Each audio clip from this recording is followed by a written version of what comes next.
है क्या? बताओ, नाम बताओ। नोबेल पुरस्कार विश्व का सबसे बड़ा पुरस्कार है, किसी राजस्थानी को मिला हुआ है क्या? ये तो किसका नाम है?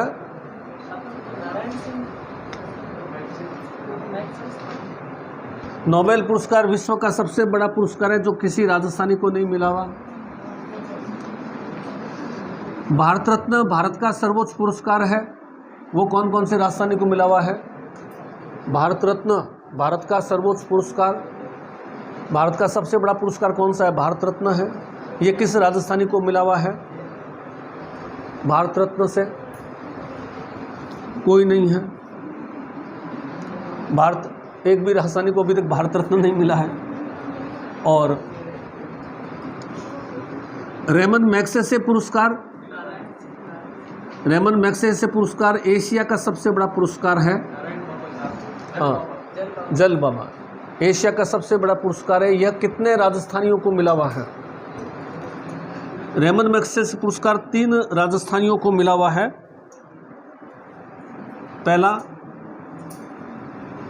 प्रमोद करण सेठी, नाम सुना भाई क्या? प्रमोद करण सेठी। एक आपने वर्ड सुना होगा जयपुर फुट, डॉक्टर है ये, जयपुर फुट आर्टिफिशियल पैर। इनका जयपुर फुट इतना सक्सेसफुल है कि इसके जयपुर फुट को लगा करके एक जिसकी टांग नहीं है वो व्यक्ति भी दौड़ सकता है, तेजी से रिक्शा चला सकता है, अपनी सारा काम कर सकता है। जिसका किसी का पाँव नहीं है रिक्शे चला सकता है। आपने वो नाचे मयूरी फिल्म देखी होगी जिसमें सुधा चंद्र ने ज़बरदस्त डांस किया था। वो एक पाँव से विकलांग है लेकिन उसने जयपुर फुट लगा करके और मंच पर बहुत अच्छा डांस किया था। इनका जयपुर फुट की डिमांड पूरे वर्ल्ड में रहती है।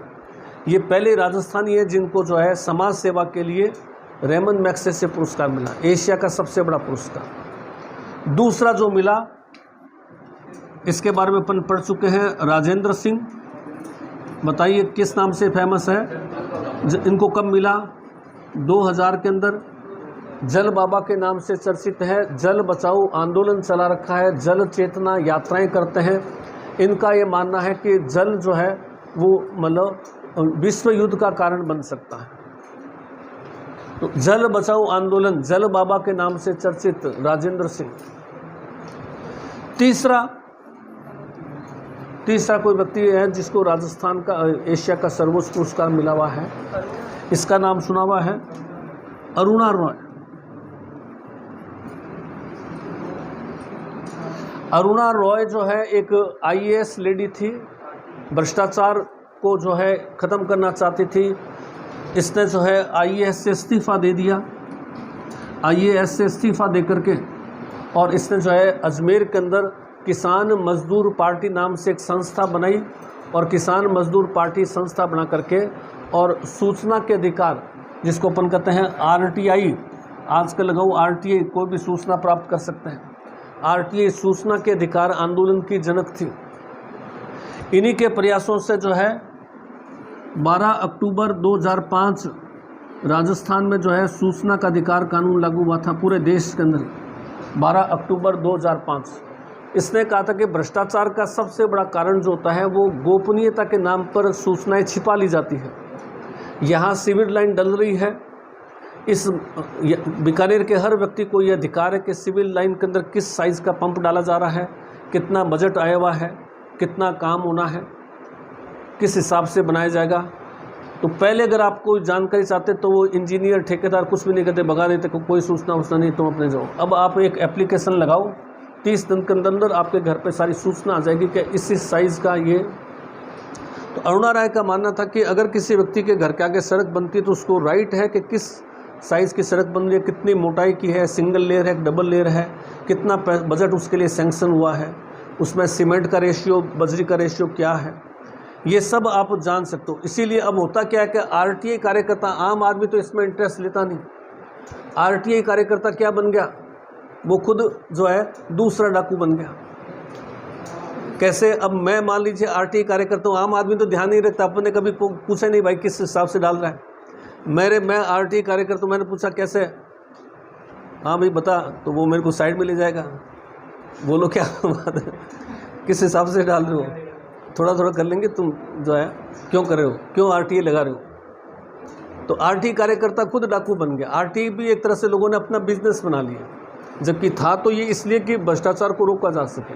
वो भ्रष्टाचार रोकने के बजाय वो भी भ्रष्टाचार में शामिल है, जबकि कोई भी लगा सकता है। इसमें शुल्क भी 10 रुपये का है, 10 रुपये का शुल्क लगो मुझे इसकी जानकारी चाहिए, विद इन 30 डेज वो आपको सूचना देगा। लेकिन लोग इंटरेस्टेड नहीं है, लोग जागरूक नहीं है। नंबर 1 तो है जो डिपार्टमेंट है उसके अंदर, हर डिपार्टमेंट के अंदर जो है आरटीआई विंग होता है। जैसे नगर निगम है, आप आरटीआई विंग में लगाओ नगर निगम, आरटीआई विंग नगर निगम, एक लिफाफा लो सूचना का अधिकार 10 रुपये का साथे लगाओ। वो पोस्ट जो है पोस्टल ऑर्डर या होता है ना, जैसे बैंक का जो भी ड्राफ्ट वगैरह 10 रुपये का 20 रुपये का इससे है, और भेज दो या अथवा जाके दिए। 30 दिन के अंदर आपको घर सूचना मिलेगी।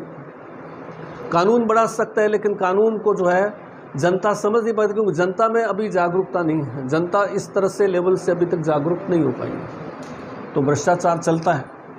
बाकी भ्रष्टाचार रुकना चाहिए था, भ्रष्टाचार रुका नहीं, कुछ लोगों ने इसको अपना प्रोफेशन बना लिया। ये लेडी वेरी इंपॉर्टेंट है जिसने आरटीआई कानून लागू किया था, और इसने जो है तिलोनिया अजमेर में सामाजिक कार्य शोध संस्था, अपने पति के साथ मिलकर के सामाजिक कार्य शोध संस्था की भी स्थापना कर रखी है। सामाजिक कार्य शोध संस्था। 3 ये व्यक्ति जो है वो राजस्थान के हाईएस्ट अवार्ड से सम्मानित है। बाकी भारत रत्न यानी पद्म विभूषण, देखिए इसका क्रम आपको पता ही होगा। पद्म संख्या जैसे जैसे कम होती है वैसे वैसे रैंक क्या होती जाएगी, कम होती जाएगी। सबसे बड़ा कौन सा है, पद्म विभूषण। अब मैं संख्या कम कर दूं, पद्म भूषण वी हटा दिया, ये छोटा हो गया। पद्मश्री ये हटा दिया, तो ये क्या हो गया, सबसे छोटा। पद्म पुरस्कारों में सबसे छोटा पुरस्कार कौन सा है, पद्मश्री। सबसे बड़ा कौन सा है, पद्म विभूषण। और इसके ऊपर कौन है, भारत रत्न। वो तो किसी राजस्थानी को है नहीं।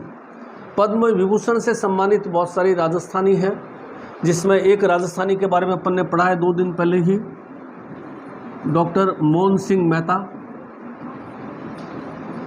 मोहन सिंह मेहता के बारे में पढ़ा था अपन ने। कहाँ आया था ये मोहन सिंह मेहता, मोहन सिंह मेहता ही तो आया था। हाँ, अभी 2-3 दिन पहले बिजोलिया किसान आंदोलन में अंतिम समझौता किसमें हुआ था, बिजोलिया किसान आंदोलन 41 में समाप्त हुआ था।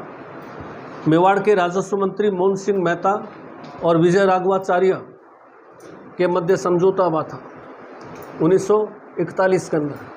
उसके बाद में 1947 के अंदर राजस्थान का पहला विश्वविद्यालय खुला। पहला विश्वविद्यालय का नाम क्या था, राजस्थान यूनिवर्सिटी जयपुर, जो 1947 में पहला यूनिवर्सिटी था। उस पहले यूनिवर्सिटी के पहले चांसलर कौन बने थे, मोहन सिंह मेहता। और इन्होंने जो है उदयपुर में जो है विद्या भवन रूरल सोसाइटी नाम से संस्था स्थापित की थी, और ग्रामीण विकास, ग्रामीण क्षेत्रों में जो है विकास के लिए कार्य शुरू किया था। पद्म विभूषण से सम्मानित थे, बहुत बड़े व्यक्ति थे पद्म। इसी तरह से मोहन सिंह मेहता के साथ एक पद्म विभूषण से सम्मानित हो रहे डॉक्टर DS कोठारी। इसका नाम भी सुना होगा आपने। बीएड करने वाले तो बहुत डिटेल में पढ़ते हैं इनके बारे में। जिन्होंने बीएड कर रखा है या STC कर रखा है वो तो इनके बारे में काफ़ी डिटेल्स में पढ़ते हैं। डॉक्टर DS कोठारी, कोई बता सकता है कौन है ये? डॉक्टर DS कोठारी उदयपुर के थे, राजस्थान के बहुत बड़े शिक्षा वैज्ञानिक थे, जो UGC के चेयरमैन बने थे। इनके नेतृत्व में 1964 के अंदर भारत सरकार ने जो है शिक्षा में सुधार के लिए कोठारी आयोग का गठन किया था। कोठारी आयोग शिक्षा में सुधार कैसे लाया जाए इसके लिए गठित किया गया, और इनकी सिफारिश पर जो है 1986 में इनकी सिफारिश से जो है आने पर सरकार ने जो है भारतीय शिक्षा अधिनियम लागू किया, और 1986 में भारतीय शिक्षा अधिनियम लागू हुआ, और भारतीय शिक्षा अधिनियम लागू होने के बाद में 1987 से देश में 10+2+3 अब तो सरकार ने वापस चेंज कर दिया। आजकल आपने देखा होगा, अभी जो नई एजुकेशन सिस्टम उसने वापस वो सिस्टम चेंज करा है। अभी क्या है, 10+2+3 सिस्टम है ना, 10th करो फिर 12th करो फिर डिग्री लो, तीन क्लास। पहले क्या था, 10+1+3 था, प्लस कई राज्यों में इंटर हुआ करता था। अब राजस्थान में इंटर ही नहीं था, 11th करो और सीधा डूंगर कॉलेज में जाओ, 10+1+3। तो 10+2 जो एजुकेशन सिस्टम है हमारे यहाँ, ये 10+2 एजुकेशन सिस्टम किसने दिया था? डॉक्टर DS कोठारी, शिक्षा में सुधार के लिए। उसके अलावा ये बहुत बड़े वैज्ञानिक थे और वैज्ञानिक मेघनाथ शाह के साथ मिलकर अंतरिक्ष में जो है श्वेत वामन, जिसको अपन कहते हैं वाइट द्वार, ब्लैक होल पर शोध कार्य किया था। ब्लैक होल जो बाद में जो है श्वेत वामन अल्टीमेटली ब्लैक होल में बदल जाते हैं। ब्लैक होल कैसे बनते हैं? आकाश में ब्लैक होल होता है ना, क्या चीज़ होते हैं ब्लैक होल? को बता सकते हैं एक्यूरेट डेफिनेशन क्या होती है ब्लैक होल की? ब्लैक होल तो नाम सुनोगा, आकाश में ब्लैक होल होते हैं। आकर्षित करता है, काफ़ी हद तक ठीक है इसका, है आकर्षित करता है। ब्लैक होल जो होता है, जैसे ही तारे के अंदर विस्फोट होता है तो तारे को सुपरनोवा कहते हैं। तारा जो अपन देख रहे हैं उसकी एक लाइफ पीरियड फिक्स है। जब उसमें हाइड्रोजन का हीलियम में कन्वर्जन रुक जाता है, हाइड्रोजन खत्म हो गई, तो तारा क्या होगा? विस्फोट करेगा। ऐसे विस्फोट को अपन क्या कहेंगे? विस्फोटक तारे को सुपरनोवा। जब विस्फोट होगा तो छोटे छोटे टुकड़े बनेंगे और ये छोटे छोटे टुकड़े जो है अंतरिक्ष में तेज़ी से गति करेंगे। इन गतिशील टुकड़ों को जो है हम पल्सर कहते हैं, पल्सर्स। और ये पल्सर्स जो है वो धीरे धीरे जो है वो ब्लैक होल में बदल करके ख़त्म हो जाते हैं। तो ब्लैक होल वे आकाशीय पिंड होते हैं, वे आकाशीय पिंड जिनका ग्रेविटी बहुत ज़्यादा होता है, और ग्रेविटी ज़्यादा होने से वो आसपास के जो छोटे छोटे पिंड होते हैं उनको भी अपने अंदर समाहित कर लेते हैं। अत्यधिक गुरुत्वाकर्षण बल के पिंड। अब इनका नाम ब्लैक होल कैसे पड़ा? तो गुरुत्वाकर्षण बल अत्यधिक है, तो हम यहाँ से क्या भेजेंगे? सिंगल्स भेजेंगे। चाहे इलेक्ट्रोमैग्नेटिक वेव्स में इसके अंदर या लाइट के अंदर सिंगल्स भेज रहे हैं, तो इनकी ग्रेविटी इतनी ज़्यादा है कि हमने जो यहाँ से सिंगल्स भेजा वो सिंगल्स को भी ये अपने अंदर ले लिया। इतनी हाई ग्रेविटी है। सिंगल्स को रिफ्लेक्ट नहीं करता।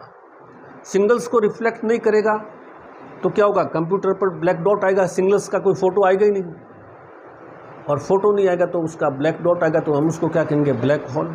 तो ये इस तरह से हाईली ग्रेविटी, जैसे मान लीजिए अब इनकी शक्ल मुझे क्यों दिखाई दे रही है? लाइट पड़ रही है और मेरा नज़र इन पर गई, लाइट का रिफ्लेक्शन कर रहे हैं ये, और लाइट का रिफ्लेक्शन मेरी आंखों में आ रहा है, तो मुझे इनका फ़ोटो दिखाई दे रहा है। और अगर ये ब्लैक होल हो जाएगा तो लाइट को क्या कर लेंगे? एब्जॉर्ब कर लेंगे, तो मेरे जो है इनका कोई फ़ोटो नहीं आएगा, तो एक कोई ब्लैक स्ट्रक्चर से दिखाई देगी। लाइट को रिफ्लेक्ट कर रहे हैं, और ब्लैक होल होगा वो रिफ्लेक्ट नहीं करेगा, तो उसके वजह काला स्थान आ जाएगा। तो ये बहुत बड़े वैज्ञानिक भी थे, ब्लैक होल पर रिसर्च किया था, और बहुत बड़े शिक्षा शास्त्री भी थे। डॉक्टर DS कोठारी पद्म विभूषण से सम्मानित दूसरे व्यक्ति थे। जमनालाल बजाज का नाम सुना हुआ क्या? पद्म विभूषण से सम्मानित है ये भी। जमनालाल बजाज, इनका क्या योगदान है? जमनालाल बजाज का क्या योगदान है? जमनालाल बजाज गांधी जी के 5वें पुत्र कहलाते थे। कांग्रेस के लंबे समय तक अध्यक्ष रहे थे जमनालाल बजाज। चरखा संघ की स्थापना करके 1925 में और गांधीवादी शिक्षाओं का प्रसार किया था जमनालाल बजाज ने, गांधी जी के मानस पुत्र। अब देखिए, आपने साइंस पढ़ा होगा, कितने भारतीय ऐसे हैं जो विज्ञान में नोबेल पुरस्कार हैं? विज्ञान में नोबेल पुरस्कार कितने भारतीयों को मिला हुआ है? विज्ञान में और बाबा नहीं, विज्ञान में नोबेल पुरस्कार कितने भारतीयों को मिला हुआ है? अगर भारत की बात करें, जितने भी भारतीय, अपने हरगोविंद खुराना के बारे में पढ़ा है, अपने जो है CV रमन के बारे में पढ़ा है, अपने जो है चंद्रशेखर के बारे में पढ़ रहा है, अपने वेंकटरमन के बारे में पढ़ा है, जितने भी भारतीय वैज्ञानिक हैं नोबेल प्राइज़ विनर, उसमें केवल एक ही वैज्ञानिक ऐसे हैं जिन्होंने भारत में रिसर्च करके नोबेल प्राइज़ किया, वो था doctor CV Raman. Doctor CV Raman एकमात्र ऐसे भारतीय हैं जिन्होंने भारत में रह के भारत की लैब में अनुसंधान करके और नोबेल प्राइज़ जीता था। और उस समय भारत गुलाम है, तो इनको पैसा ही नहीं था इनके पास में रिसर्च करने के लिए। 1924 के अंदर जो है CV रमन गांधी जी से मिले कि मैं रिसर्च के एक बहुत नज़दीक पॉइंट पर पहुंच चुका हूं, लेकिन मेरे पास में धन नहीं है, अंग्रेज़ धन दे नहीं रहे हैं, तो मुझे धन की आवश्यकता है। तो गांधी जी ने इनको कहा कि तुम जमनालाल बजाज से मिलो, बजाज तुम्हारे लिए धन की व्यवस्था कर देंगे। तो जमनालाल बजाज के धन से इन्होंने जो है रिसर्च किया और 1928 में रमन प्रभाव खोजा। 1929 में इनको जो है वो रमन इफेक्ट पर नोबेल पुरस्कार मिला था। 28 फरवरी को इन्होंने जो है रमन प्रभाव को डिक्लेयर खोज किया था। तो 28 फरवरी अपन कौन सा दिन मनाते हैं? विज्ञान दिवस। स्कूलों में विज्ञान दिवस कब मनाते हैं? 28 फरवरी। तो भारत में रह कर के रिसर्च करना, अब जैसे अपन बड़े खुश हो रहे हैं कि वो अंतरिक्ष में फंसी हुई है महिला, वो बेचारी आनी, सुनीता विलियम्स गई तो थी 10 दिन के लिए, आज उसको 2 महीने हो गए, उसका वो यान जो था उसका कोई सिस्टम गड़बड़ा गया। अब वो आ पाएगी कि नहीं आ पाएगी, वो अंतरिक्ष में इंतजार करिए। कल्पना चावला पहले गई थी, ये सब थी भारतीय, लेकिन भारत से नहीं गई, वो सब अमेरिका में ही रही। अमेरिका में, इसका तो जन्म ही अमेरिका में हुआ, वो अमेरिका में जाकर के अमेरिका की तरफ से चली गई। तो हमने हरगोविंद खुराना का नाम सुनोगा आपने, जेनेटिक कोड पर शोध किया था, उसको भी नोबेल प्राइज़ मिला था, लेकिन वो अमेरिकन्स में पढ़ा, अमेरिका में सब कुछ रहा। आपने चंद्रशेखर का नाम सुनोगा, चंद्रशेखर लिमिट दी थी जिसने, कोई भी सामान्य पिंड कब ब्लैक होल में कन्वर्ट होगा इसके लिए एक लिमिट है, उस लिमिट को क्रॉस करते ही सामान्य पिंड ब्लैक होल में बदल जाएगा, उसके लिए चंद्रशेखर लिमिट दी थी। नासा ने उसके नाम से जो है विश्व की सबसे बड़ी दूरबीन स्थापित कर रखी जिसका नाम चंद्र ही है। तो ये भारतीय वैज्ञानिक जो है वो सिर्फ सीवी रमन था। तो डॉक्टर DS कोठारी, जमनालाल बजाज ने जो है सीवी रमन को धन उपलब्ध कराया था 25,000 रुपये। उस समय बहुत रकम बड़ी थी। और रमन जो है उन्होंने इंडिया में रह करके रिसर्च करके नोबेल प्राइज़ लिया था। एक पद्म विभूषण प्राप्त करने वाली पहली महिला कौन थी, कोई बता सकता है? पद्म विभूषण प्राप्त करने वाली पहली महिला जमनालाल बजाज की पत्नी जानकी देवी बजाज। जानकी देवी बजाज जो जमनालाल बजाज की पत्नी थी, गांधी जी के स्वदेशी आंदोलन के दौरान जो है यह जेल में भी गई थी। जानकी देवी बजाज को 1958 में जो है वो पद्म विभूषण मिला था। तो मैं मेन बिंदु जो है वो लिखवा रहा हूँ, लिखिए। चर्चित व्यक्ति, फर्स्ट मैग्सेसे पुरस्कार से सम्मानित, मैग्सेसे पुरस्कार लिखा हुआ, ये रेमन मैग्सेसे पुरस्कार, रेमन मैग्सेसे पुरस्कार से सम्मानित, रेमन मैग्सेसे पुरस्कार से सम्मानित। पहला लिखिए, रेमन मैग्सेसे पुरस्कार जो एशिया का सबसे बड़ा पुरस्कार है। पहला, प्रमोद कर्ण सेठी, डॉक्टर प्रमोद कर्ण सेठी 1981, डॉक्टर प्रमोद कर्ण सेठी 1981, डॉक्टर प्रमोद कर्ण सेठी 1981। इन्हें 81, इन्हें विकलांगों के लिए जयपुर फुट आविष्कार के लिए दिया गया था। विकलांगों के लिए जयपुर फुट, इन्हें विकलांगों के लिए जयपुर फुट 81 विकलांगों के लिए जयपुर फुट आविष्कार करने पर समाज सेवा के लिए दिया गया। जयपुर फुट आविष्कार, विकलांगों के लिए जयपुर फुट का आविष्कार किया। विकलांग व्यक्ति जयपुर फुट को लगा करके दौड़ भाग कर सकता है, इतनी सुविधा हो जाती है। रिक्शा चला सकता है, साइकिल चला सकता है। दूसरा लिखिए, डॉक्टर राजेंद्र सिंह 2000, डॉक्टर राजेंद्र सिंह 2000,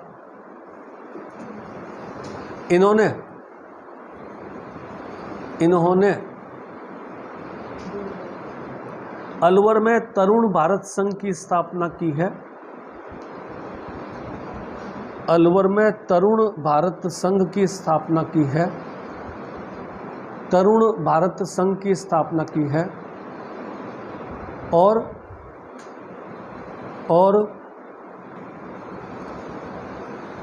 जल बचाओ यात्राएं शुरू की है। जल बाबा ब्रैकेट में कर दीजिए, जल बाबा, जल बचाओ यात्राएं, जल बचाओ यात्राएं। तीसरा, अरुणा रॉय 2001, अरुणा रॉय 2001, अरुणा रॉय 2001 IAS से इस्तीफा देकर अजमेर में, IAS से इस्तीफा देकर अजमेर में किसान मजदूर पार्टी का गठन किया। अजमेर में किसान मजदूर पार्टी का गठन किया।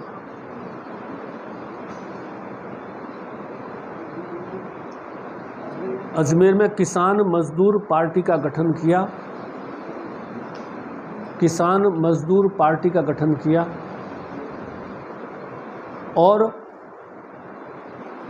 सूचना के अधिकार कानून के लिए आंदोलन शुरू किया। सूचना का अधिकार कानून इसी की देन है। सूचना के अधिकार कानून के लिए आंदोलन किया।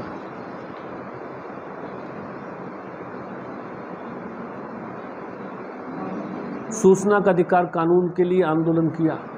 और सूचना का अधिकार कानून लागू करने की तारीख कौन सी है? 12 अक्टूबर 2005। 12 अक्टूबर 2005 सूचना का अधिकार।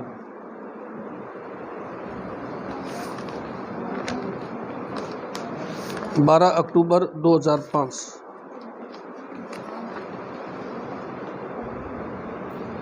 अगला ये 3 व्यक्ति जो है ये आ गए। उसके बाद में अगले चर्चित व्यक्ति लिख लीजिए। अच्छा, एक लाइन इसमें और लिख लीजिए, इसी में पैराग्राफ चेंज करके। इसने अपने पति के साथ मिलकर तिलोनिया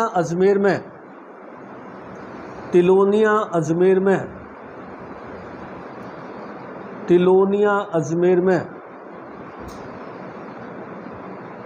सामाजिक कार्य शोध संस्थान स्थापित की है। तिलोनिया अजमेर सामाजिक कार्य शोध संस्थान स्थापित की है। सामाजिक कार्य शोध संस्थान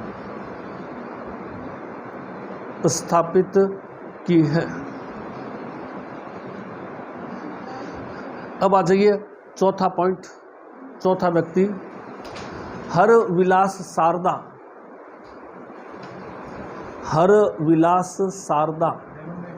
नहीं, रेमन मैक्से से 3 ही है। अगला अब ऐसे सिंपल चल रहे हैं। हरविलास शारदा 3 ही है।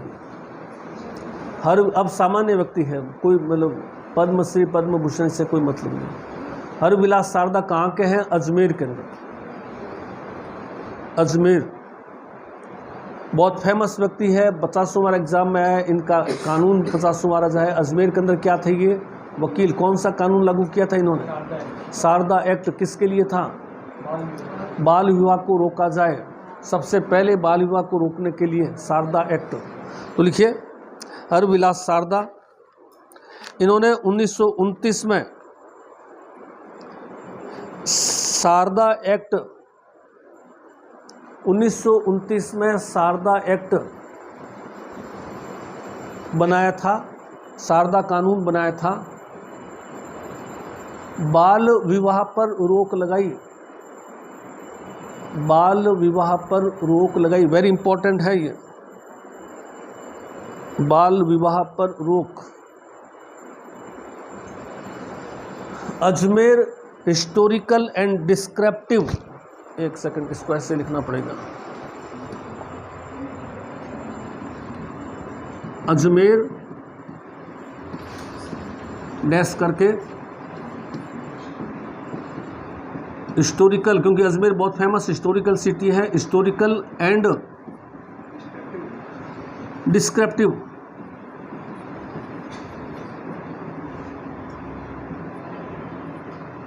ये प है आधा। Ajmer historical and descriptive, history को डिस्क्राइब करने वाला।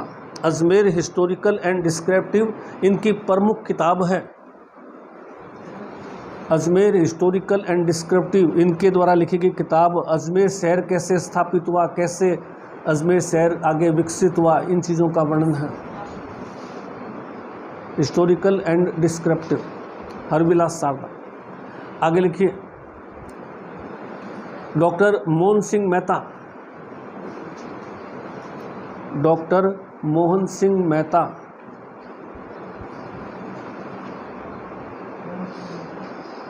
मोहन सिंह मेहता ये मेवाड़ रियासत में राजस्व मंत्री थे। मेवाड़ रियासत में राजस्व मंत्री थे।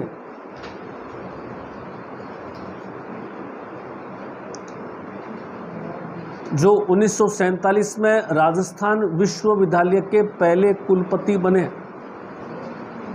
1947 में राजस्थान विश्वविद्यालय, राजस्थान का पहला विश्वविद्यालय है ये, राजस्थान विश्वविद्यालय के कुलपति बने। राजस्थान विश्वविद्यालय के कुलपति बने। कुलपति, राजस्थान विश्वविद्यालय के कुलपति बने। आगे लिखिए, इन्होंने उदयपुर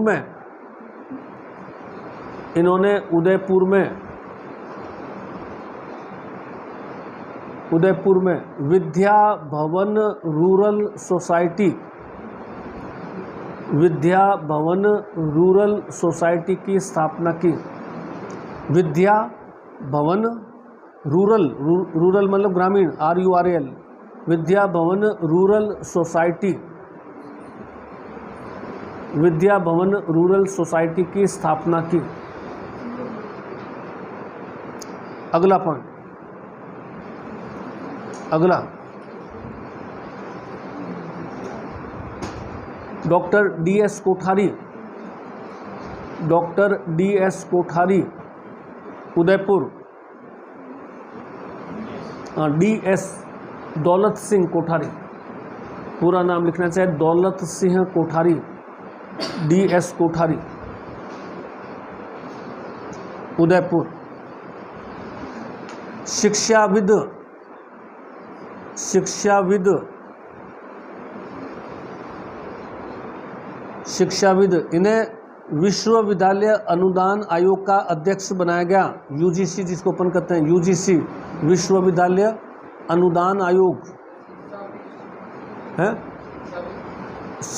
शिक्षाविद, राजस्थान के चर्चित शिक्षाविद, इन्हें विश्वविद्यालय अनुदान आयोग अध्यक्ष बनाया गया। विश्वविद्यालय अनुदान आयोग का अध्यक्ष बनाया गया। इन्हें विश्वविद्यालय अनुदान आयोग UGC बोलते हैं, जिसको अपन UGC देते हैं ना, नेट का पेपर देना UGC। आप MA BA करने के बाद में देते हैं ना नेट का पेपर। कितनों ने नेट कर रखा, किसी ने आप में है? हाँ, लेक्चरर्स बनने के लिए। आगे MA करो, कोई स्टैंड स्टिल मत हो। BA कर लिया तो आगे MA का फॉर्म भर दो, MA करो। MA 50-55% से ऊपर हो, आराम से अगर थोड़ा सा अच्छी तरह से तैयारी करो, नेट निकल जाता है। कॉलेज लेक्चर के अंदर 100 नंबर का तो सब्जेक्ट आता है, 50 नंबर का राजस्थान आता है। राजस्थान अच्छी पकड़ में है तो कॉलेज लेक्चर आसानी से लग सकते हैं। और अभी गवर्नमेंट खूब कॉलेजें खुल रही है। बीकानेर में 5-6 कॉलेजें खुल गई, आपको पता होगा। मुरलीधर में खुल गई, देशनोक में खुल गई, डूंगरगढ़ में खुल गई, यहाँ नापासर में खुल गई, सरकारी कॉलेजेस खुल गई। तो तैयारी वो लगभग एक ही, फर्स्ट ग्रेड की तैयारी करते हैं, लेक्चर की तैयारी एक ही सिलेबस लगभग। तो आगे थोड़ा सा नेट भी मतलब MA करते रहो, तैयारी से आगे से आगे चलती रहेगी तैयारी है। किसके लिए? नेट के लिए BEd कोई ज़रूरी नहीं। नेट आप BA के बाद में MA का फॉर्म भरो, MA प्रीवियस कर लिया, आप नेट में अपीयर हो सकते हो, हैं? हाँ, तो फाइनल करते दिन क्या कर रहे थे, फिर आप भर देते नेट का। देने में क्या दिक्कत था, प्रीवियस करते ही देख सकते हो। फाइनल की जो प्रीवियस करते 1-2 बार दो होते में हो। नेट में 2 पेपर होते हैं। फर्स्ट पेपर जो होता है वो सामान्य होता है, जिसमें GK, मैथ, रीजनिंग जो आप पढ़ रहे हो सारे, हिंदी, वो सब आते हैं। सेकंड पेपर सब्जेक्ट का होता है, एक सब्जेक्ट का होता है, एक सामान्य होता है। कोई भी सब्जेक्ट आपका, पॉलिटी है, हिस्ट्री है, साइंस का है, बॉटनी, जूलॉजी, केमिस्ट्री है, हिस्ट्री का है, किसी में भी कर सकते हैं। तो उससे क्या है कि एक नेट की डिग्री ऐसी डिग्री है जो पूरे इंडिया में वैलिड है। मेरे जेब में नेट की डिग्री है, मैं यहाँ से साउथ गया, नेट की डिग्री जाकर के किसी कॉलेज में लगा तो मुझे 30-35 हज़ार तो मेरी जेब में आ जाते हैं। कहीं पर भी आप जाकर के लग सकते हो। एक नेट की डिग्री पूरे इंडिया में बल्कि पूरे वर्ल्ड में वैलिड है। नेट की डिग्री को पूरे वर्ल्ड में मान्यता मिली है। आप कहीं पर भी जाते हो, किसी, अब चलो सरकारी में नहीं लगे तो प्राइवेट में लगते तो भी 30-35 हज़ार नेट वालों को मिल जाते हैं जो प्राइवेट कॉलेज में लगता है। और नहीं तो फिर क्या क्या आप नेट करके और गवर्नमेंट में गेस्ट फैकल्टी पर भी लगते हैं, जैसे खान साहब लगे हुए हैं अपने गेस्ट फैकल्टी में, गेस्ट फैकल्टी में लग सकते हैं। वहाँ 800 रुपये पर क्लास मिलते हैं, 2-3 क्लास रोज़ के लोग। एक डिग्री हाथ में अच्छी हो तो क्या क्या, जैसे कंपटीशन तो दे ही रहे हैं, साथ साथ में एक डिग्री भी अपने पास में अच्छी हो। आगे लिखिए, आगे लिखिए, नेक्स्ट कहाँ तक लिखा है? हाँ, 1964 में इन्होंने या 1964 में इन्हें कर दीजिए, इन्हें शिक्षा में सुधार के लिए कोठारी आयोग का अध्यक्ष बनाया गया। शिक्षा में सुधार के लिए कोठारी आयोग का अध्यक्ष बनाया गया।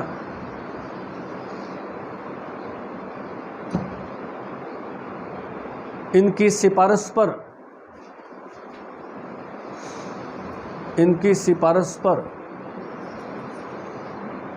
1986 में भारतीय शिक्षा कानून लागू हुआ। 1986 में भारतीय शिक्षा कानून लागू हुआ। भारतीय शिक्षा कानून लागू हुआ। 1987 से पूरे देश में 10+2 एजुकेशन सिस्टम लागू किया गया। 1987 से पूरे देश में 10+2 एजुकेशन सिस्टम, वर्तमान में 10+2 चल रहा है, अभी तक 10+2 चल रहा है। अपन जो 10+2 पढ़ रहे हैं वो इन्हीं की देन है। 10+2 एजुकेशन सिस्टम लागू हुआ। ब्रैकेट में पद्म विभूषण, ब्रैकेट में कर दीजिए पद्म विभूषण, पद्म विभूषण। शिक्षा से जुड़े व्यक्ति एक और लिख लीजिए, स्वामी केशवानंद। अगला शिक्षा से जुड़ा एक व्यक्ति और लिख लीजिए, स्वामी केशवानंद। बीकानेर में यूनिवर्सिटी खुला हुआ है, केशवानंद यूनिवर्सिटी। स्वामी केशवानंद है बीचवाल। कौन थे स्वामी केशवानंद? एक सामान्य व्यक्ति थे जिन्होंने जो है ग्रामीण क्षेत्रों में शिक्षा के लिए काम किया, जगह जगह जो है गाँव में जाकर के और शिक्षा का प्रसार किया। इनको सेवा के लिए राज्यसभा में मनोनीत किया गया था। विशेषकर शेखावाटी क्षेत्र में आप देखेंगे तो लड़कियों में साक्षरता की रेट बहुत ज़्यादा है। बीकानेर में आप सर्वे करेंगे, पुलिस में मेरे हिसाब से 90% महिलाएं जो है गाँव की जाटनियाँ लगी हुई मिलेगी। पीबीएम में जाओगे तो आपको 70-80% जो है वो इंजेक्शन देखते नहीं है। मेरा अनुभव है, भी सीधा आकर इंजेक्शन लगाती है। कोई रो रहा है रस्ते उसे, उनको न्यूट्रल रहती है, सेंसलेस होती है। वो सारा किसके दे? नर्सिंग जो कर्मचारी वो कौन है? ज़्यादातर ये है, क्योंकि ये सारा काम किसने किया? स्वामी केशवानंद ने। गांव गांव गया, लड़कियों को पढ़ाओ, क्योंकि पढ़ते नहीं थे उस समय लोग। अब वो प्राय हर क्षेत्र में। तो इसके लिखे स्वामी केशवानंद। मूल नाम बिरमा था, जन्म मंगलूना गांव में हुआ। मूल नाम बिरमा,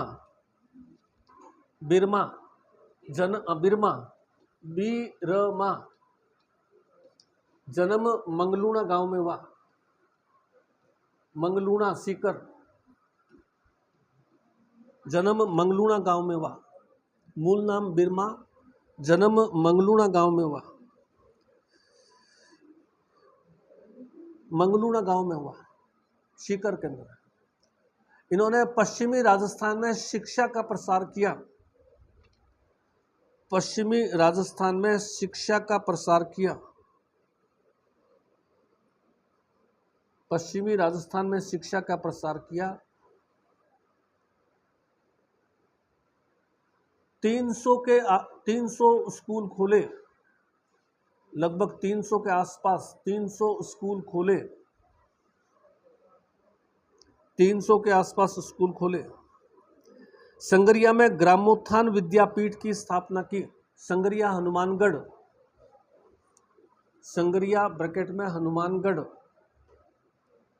संगरिया हनुमानगढ़ ग्रामोत्थान विद्यापीठ, ये बहुत फेमस है। ये संगरिया हनुमानगढ़ में ग्रामोत्थान विद्यापीठ की स्थापना की।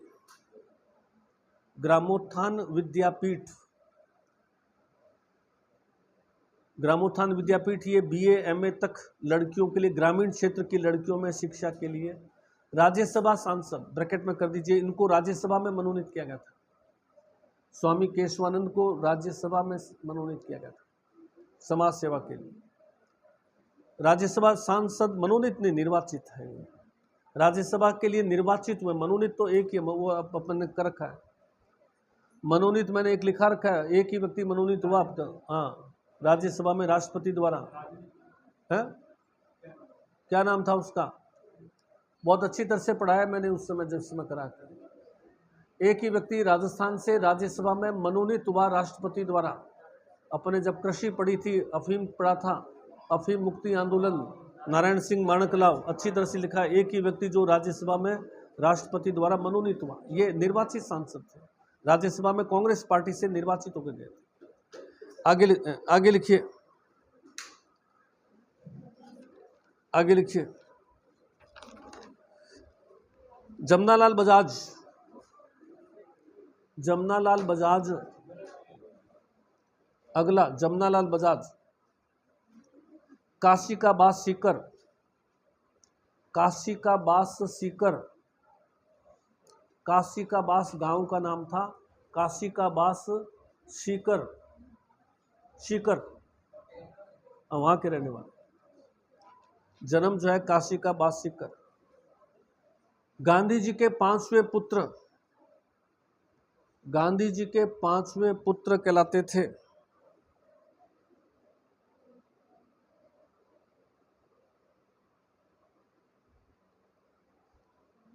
राजस्थान के भामाशाह, राजस्थान के भामाशाह,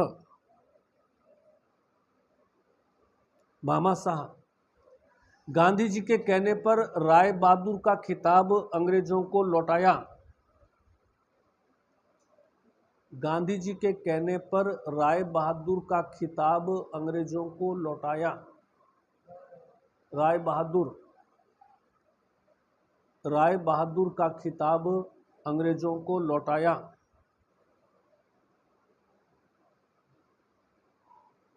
राय बहादुर का खिताब अंग्रेजों को लौटाया।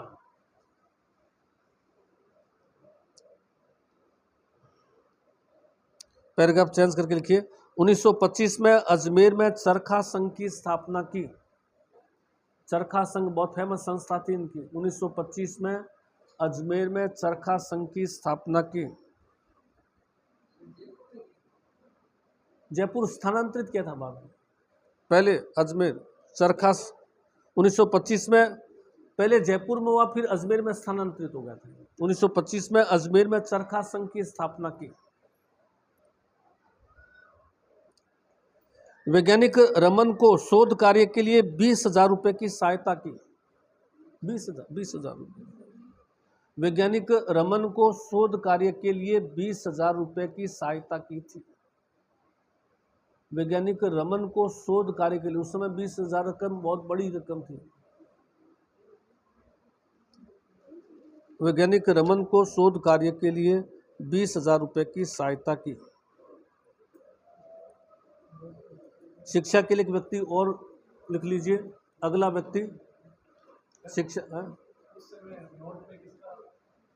वो अंग्रेजों के थे उस समय। तो ये ब्रिटिश महारानी वगैरह देखते हैं ना पुराने नोट, उसमें तो महारानी वगैरह का, अभी जैसे गांधी जी का फोटो है उसमें ब्रिटेन की महारानी का फोटो था। और वो रिजर्व बैंक की स्थापना तो अपने 1935 के एक्ट में आया था, और रिजर्व बैंक तो आज़ादी के बाद ही गठित हुआ 1949 के अंदर। तो अभी तो नोट पर साइन कौन करता है? रिजर्व बैंक का गवर्नर करता है। तो उस समय रिजर्व बैंक तो था ही नहीं। तो ब्रिटेन महारानी जो थी उन्हीं का फोटो, और ब्रिटेन का जो गवर्नर था उसी के साइन होते थे। अपने यहाँ तो रिजर्व बैंक ही नहीं था उस समय। रिजर्व बैंक आज़ादी के बाद में 1949 में अस्तित्व में आया। 1935 के एक्ट में रिजर्व बैंक की बात की थी, लेकिन वो सक्सेसफुल नहीं रहा था। हरि भाऊ उपाध्याय, ये भी शिक्षा से जुड़े चर्चित व्यक्ति है। महिला शिक्षा में बहुत बड़ा योगदान इनका, कई बार एग्जाम में पूछा हुआ है। हरि भाऊ हरिभाऊ उपाध्याय, इनका भी बहुत बड़ा योगदान है शिक्षा में। कहाँ के हैं? अजमेर। लिखूंगा इसमें, पहले एक बार अजमेर लिख लीजिए। ग्वालियर से अजमेर आकर बसे थे, ग्वालियर से अजमेर आकर बसे थे। मध्य प्रदेश ग्वालियर, ग्वालियर से अजमेर आकर बसे थे। कभी अजमेर जाए तो ये बहुत बड़ी महिलाओं की संस्था है जिसका नाम है अटुंडी। नाम सुना हुआ है क्या? अटुंडी। यहाँ से लड़कियां बीएड करके आती है, एसटीसी करके आती है, एमए, एक तरह से डीम्ड यूनिवर्सिटी की तरह है ये अटुंडी अजमेर। अटुंडी अजमेर में गांधी महिला सेवा आश्रम स्थापित किया महिलाओं में स्वरोजगार के लिए। अटुंडी अजमेर में गांधी महिला सेवा आश्रम, गांधी महिला सेवा आश्रम की स्थापना की और सेवा आश्रम की स्थापना की। सस्ता साहित्य मंडल स्थापित किया, किताबें उपलब्ध कराने के लिए। सस्ता साहित्य मंडल, सस्ता साहित्य मंडल लाइब्रेरी एक तरह से कह सकते हैं जहां किताबें इशू करते थे। सस्ता साहित्य मंडल स्थापित किया। पैराग्राफ चेंज करके लिखिए। समाचार पत्र, इनके समाचार पत्र बहुत फेमस है, वो भी पूछते हैं साथ में कहां से प्रकाशित हुए हैं। समाचार पत्र, सबसे फेमस समाचार पत्र है इनका औदुंबर, डबल ओ की मात्रा, दू म आधा ब र, औदुंबर। औदुंबर सबसे फेमस समाचार पत्र है इनका, औदुंबर। ब्रैकेट में बनारस, औदुंबर बनारस से, बनारस। त्याग भूमि व कर्म भूमि अजमेर से, त्याग भूमि कर्म भूमि अजमेर से, कर्म भूमि अजमेर से। और हिंदी नवजीवन अजमेर से, हिंदी भाषा में नवजीवन, हिंदी नवजीवन अजमेर से, अजमेर से नवजीवन। त्याग कर्म भूमि नवजीवन ये अजमेर से है। औदुंबर समाचार पत्र 2-3 बार पूछा हुआ है, जो कि बनारस से निकाला था, बनारस से प्रकाशित किया था। नेक्स्ट लिखिए। घनश्याम दास बिड़ला, पिलानी झुंझुनू, घनश्याम दास बिड़ला, पिलानी झुंझुनू, घनश्याम दास बिड़ला, बिड़ला, पिलानी झुंझुनू। एक ही विशेषता है इनकी। पहली विशेषता घनश्याम दास बिड़ला, पिलानी झुंझुनू। पहली विशेषता पद्म विभूषण से सम्मानित पहले राजस्थानी, पद्म विभूषण से सम्मानित पहले राजस्थानी, पद्म विभूषण से सम्मानित पहले राजस्थानी, पहले राजस्थानी। दूसरी विशेषता 1919 में कलकत्ता में पहली जूट मिल खोली, 1919 में कलकत्ता में पहली जूट मिल की स्थापना की। जूट मिल, जूट जूट होता है ना बोरी वाला, कलकत्ता में जूट मिल, पहली जूट मिल भारतीय। पहली सूती वस्त्र मिल पूछते हैं तो अपन कहते हैं जमशेद जी टाटा, जिन्होंने पहली सूती वस्त्र मिल। और पहली जूट मिल पूछते हैं भारतीय तो घनश्याम दास बिड़ला, कलकत्ता में। आगे लास्ट लिख लीजिए एक और, बलवंत राय मेहता, उदयपुर, बलवंत राय मेहता, उदयपुर। इन्होंने 1915 में उदयपुर में प्रताप सभा की स्थापना की। 1915 उदयपुर प्रताप सभा की स्थापना की।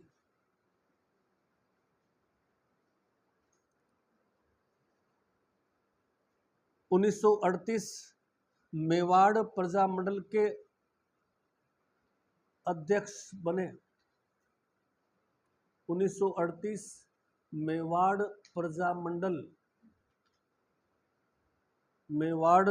प्रजामंडल के अध्यक्ष बने थे।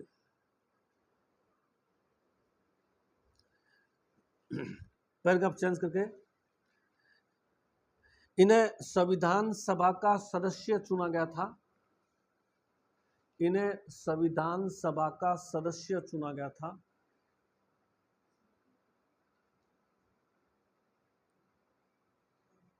संविधान सभा का सदस्य चुना गया था। राजस्थान की तरफ से बात करूं, भारत की तरफ से तो जवाहरलाल नेहरू है। राजस्थान की तरफ से संविधान पर हस्ताक्षर करने वाले पहले व्यक्ति थे। संविधान पर हस्ताक्षर करने वाले पहले व्यक्ति थे। जब संविधान बनकर तैयार हुआ था तो भारत की तरफ से संविधान को सबसे पहले हस्ताक्षर किसने किया था? तो जवाहरलाल नेहरू ने।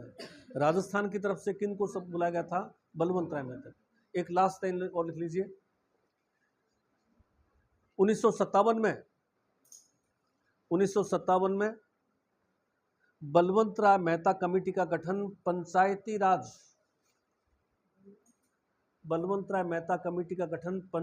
राज के लिए किया गया। पंचायती राज के लिए किया गया।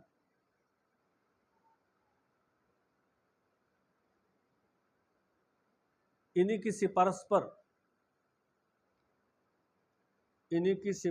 पर